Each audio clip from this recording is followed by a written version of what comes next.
सुप्रभातम. नमो नमः सर्वेभ्यः.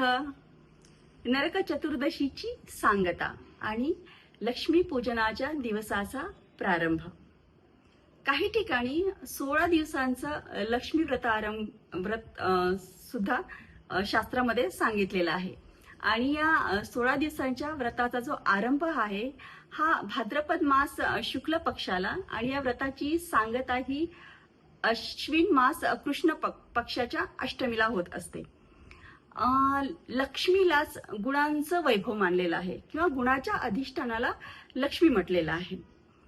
ताम आपण श्री सुक्तामध्ये जसं म्हटलेलं आहे की ताम आपहम वेदो लक्ष्मी मनपगामिनी, म्हणजे अशी लक्ष्मीची आपण याचना करतोय की ती एकदा आली की परत कधीही जाऊ नये.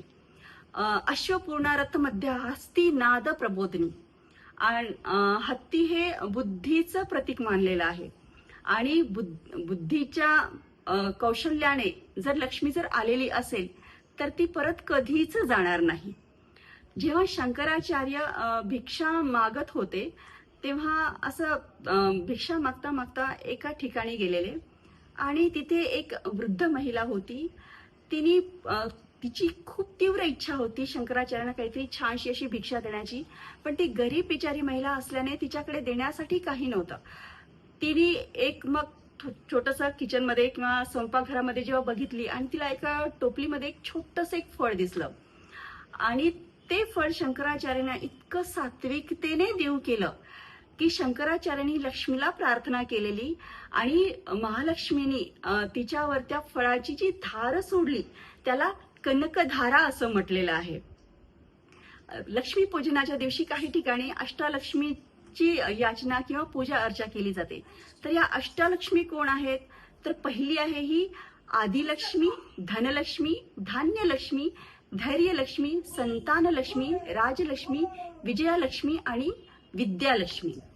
आदिलक्ष्मी म्हणजेच काय म्हणतात ना की अध्यात्म गुणाचं वर्धन करणारी ती ही आदिलक्ष्मी असते. त्यानंतर धनलक्ष्मी म्हणजे भरपूर गुणाच्या अधिष्ठानाचं वैभव हे धनलक्ष्मी आहे.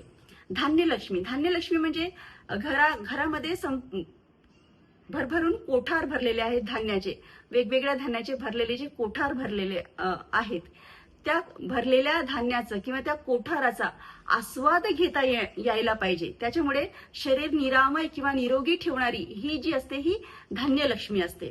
संतानलक्ष्मी, या लक्ष्मीची याचना केल्यानंतर संतानोत्पत्ती, चांगल्या गुणांची ही सद्गुणांची संतानोत्पत्ती होत असते.